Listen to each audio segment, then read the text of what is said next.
Hello, sweet parents. Welcome to the When Our Adult Children Walk Away podcast. My name is Dr. Janet Steinkamp, and during each episode of When Our Adult Children Walk Away, I will provide my professional and personal insights, information and opportunities for your self-reflection and growth, tips and tricks to make every day count, and encouragement to keep moving forward. I'm here to help you dig deep and get down to the root causes so that you can find your way out of the darkness to a positive and lasting relationship.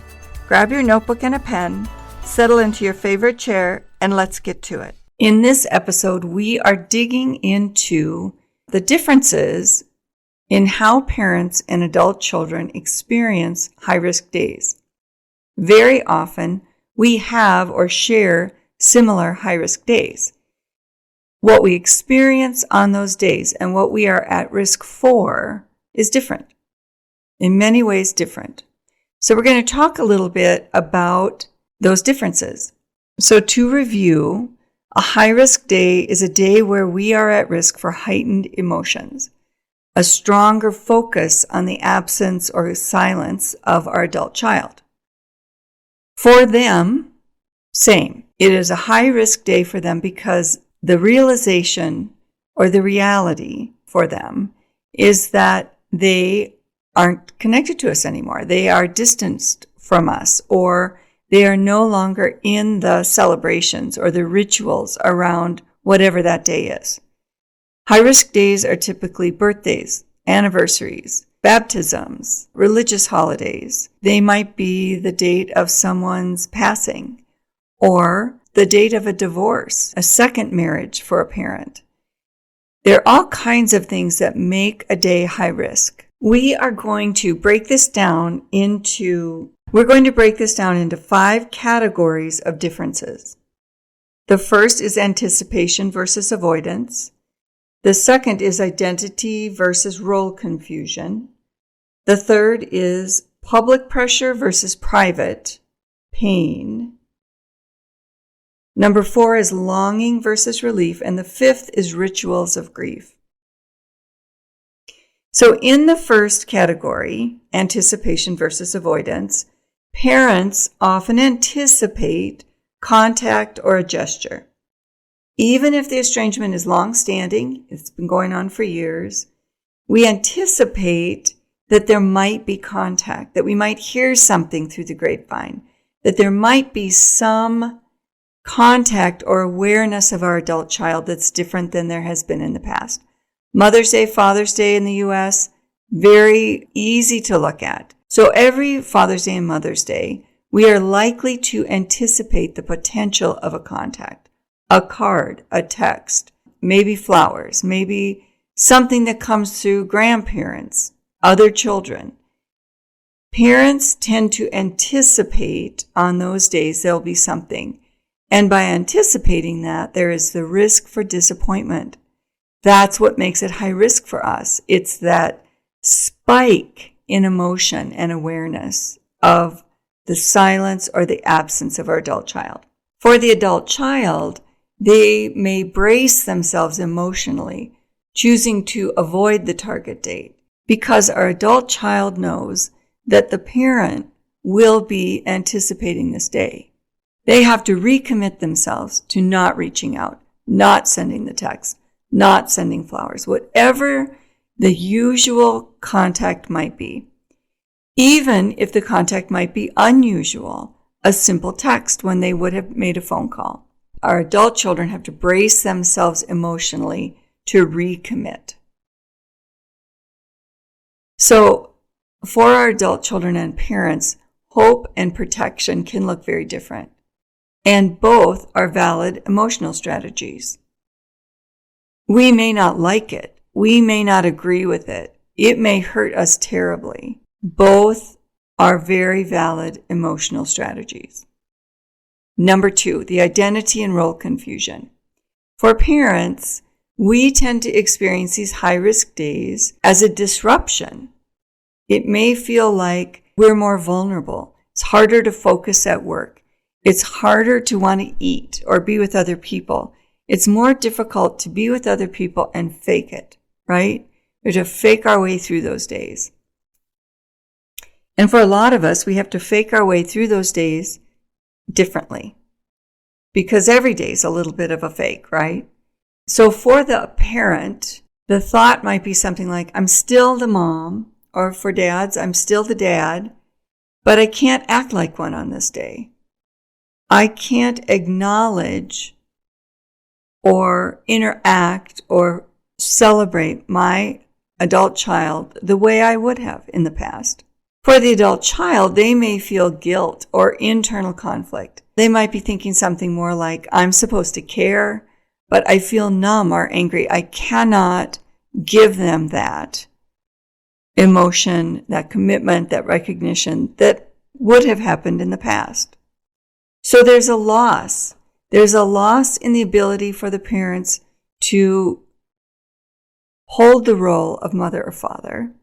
There's a loss for the adult child to be able to recognize, reach out, interact with their parent. Loss on both sides. What I'm saying here is that the estrangement complicates our core role and self-concept, which adds to the emotional load. So our role, our title, our position in the family or in our friend group is different. It's changed. And our self-concept is changed. We don't know who we are in this role anymore, whether it's the parent or the adult child. That is the identity and the role confusion. Number 3, the public pressure versus private pain. For parents, we may feel a societal scrutiny or shame. We've talked about shame. Shame is not guilt. Shame is suffocating. It's defacing. It's painful and causes injury. If we are feeling societal scrutiny or shame, especially around the holidays centered on family, that is going to take our breath away. It means that the Facebook posts are going to be more focused on family. The conversations are going to be more focused on celebrations and traditions. You know, in the winter, we're going to see lights all over the place. We're going to hear different music. We're going to have different dates that the families gather, and their absence will be accentuated. For the adult child, they may experience a silent grief. There's no place that's socially acceptable to talk about that grief. They don't go to a social gathering where people are celebrating a holiday and talk about us. They don't talk openly about, well, yeah, I'm not in touch with my parents because, you know, they've done XYZ. They don't talk about that socially. They may be socially reinforced and recognized for the decision they've made, but they're not going to talk about it. They're not likely to talk about past family gatherings and the traditions and the different funny things that happened or the memorable occasions with their friends. So both sides suffer, often in silence and at the risk of judgment by other people. Number 4, longing versus relief. For parents, estrangement often feels like someone's missing who's still alive. We talk about ambiguous loss. We talk about a living death. Again, I'm careful with that statement because I want to acknowledge millions of parents have lost a child, live with the grief of death. In estrangement, we're living the grief of absence by choice. For me, it's the by choice that was the most difficult. For someone to choose to be absent takes a huge commitment on their side. It also comes, most often, our adult children tell us, it comes from a great deal of pain and really a lack of options. Our adult children tell us in survey after survey, they want to be attached to their families. They want to have a relationship with their parents. They didn't have an option. They didn't see a better option at the time when they either pulled away or cut contact. That's a big thing, right? That's a huge thing to take in and wrap your head around. For parents, we're missing someone who's alive, that absence. For adult children, sometimes they feel a mix of sadness and relief. Sadness because they had to make this choice. They felt they had no other option. Relief because they have the distance, the silence, the ongoing conflict has stopped. This is a good place for me to point out that having mixed emotions is not evidence of love lost. It's not about them not loving us anymore or us loving them less because we're furious that they cut off contact, or in despair because they're gone, or confusion, or whatever the emotion is, and wherever you are in your grief process. Mixed emotions are not a sign of lost love. They are signs of unresolved pain. They are signs of unresolved pain. We do feel that pain. Our adult children feel that pain. It doesn't mean they love us less. It means that they are navigating life without us because of the pain. All right, number 5, rituals of grief. For parents on high-risk days, we usually have some symbolic rituals. We light candles, we write letters, we may go shop for a birthday gift and donate it to a family. There are all kinds of things we do to acknowledge that high-risk day. For our adult children, they may also create rituals, but theirs involve disengagement, or they may celebrate quietly by journaling. They may go for an extra run. They may process their feelings about the day quietly. I do know of cases where there have been instances of hosting a funeral by an adult child, or some kind of reinforcement of their decision to cut ties. Those are in very extreme estrangements. Most often, those are no contact estrangements and over time. The 5 categories are anticipation and avoidance, anticipation by the parent, avoidance by the adult child, identity and role confusion. They are confused about our role in their life. Number 3, public pressure versus private pain, where we are feeling public pressure and the absence of our adult child is noted and noteworthy to the public, to the people around us. The adult child is feeling very private pain. There may be people in their lives that know they've cut off ties with their parents. Not many. Not many. And if they are telling people openly, it is in the sense of getting reassurance that they've done the right thing. Number 4, longing versus relief. So for parents, we are feeling that longing. We're feeling that emptiness in our lives and our hearts more acutely. So for us, it's longing. For our adult child, it's relief. It's more accurately, I would say, a mixture of longing and relief. Again, remember, mixed emotions are not evidence that your love is reduced, that their love is reduced. It's simply a mix of emotions.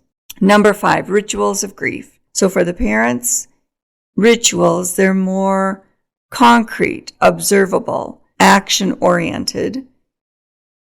Our adult children's rituals tend to be more internal, processing. Now, you might be saying to yourself, why are we even talking about this? They left. It was their choice to leave. They could come home anytime. They could come back. They don't have to be gone. They're doing this to themselves. Yep, that may be true. There may be a kernel of truth in that, even from their perspective. The reason we're talking about this is because it shows empathy. It gives us a moment to empathize with how they're feeling. Doesn't matter if we think it's right or wrong, self-inflicted. The fact is they're feeling these feelings, and they are our children. And acknowledging their feelings actually opens up space and reduces distance. It connects us. Acknowledging their emotions, really, it's a step toward relational safety, toward the potential of healing. It leaves the light on. You've heard me say that in every episode. We leave the light on. They need to be able to find their way back to us with as few barriers as possible. If we can remove judgment, if we can move ourselves toward forgiveness, it makes the light brighter. It makes the path more clear.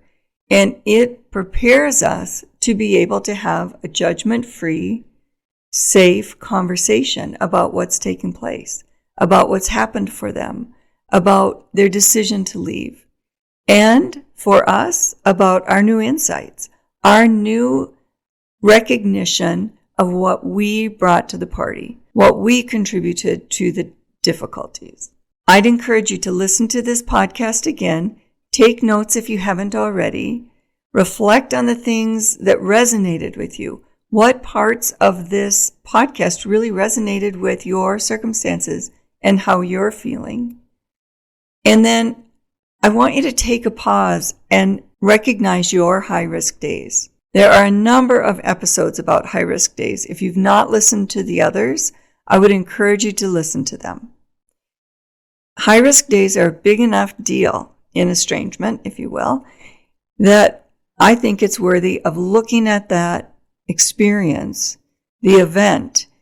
They come month after month after month, sometimes week after week. It's worth preparing for them, understanding what high risk is, having a plan and a strategy to navigate them, what to avoid, what to bring on board, how to survive. And in this case, to understand that our adult children are doing the same for different reasons we might not agree with. Nonetheless, they are also experiencing high-risk days. I want to thank you for joining me in this episode, for considering this information, and for trusting me to bring forward content that can be helpful, that may be helpful, and that I hope will give you some guidance through your estrangement journey. I look forward to having you in another episode in the future, and I want to remind you, be brave, and you're not alone.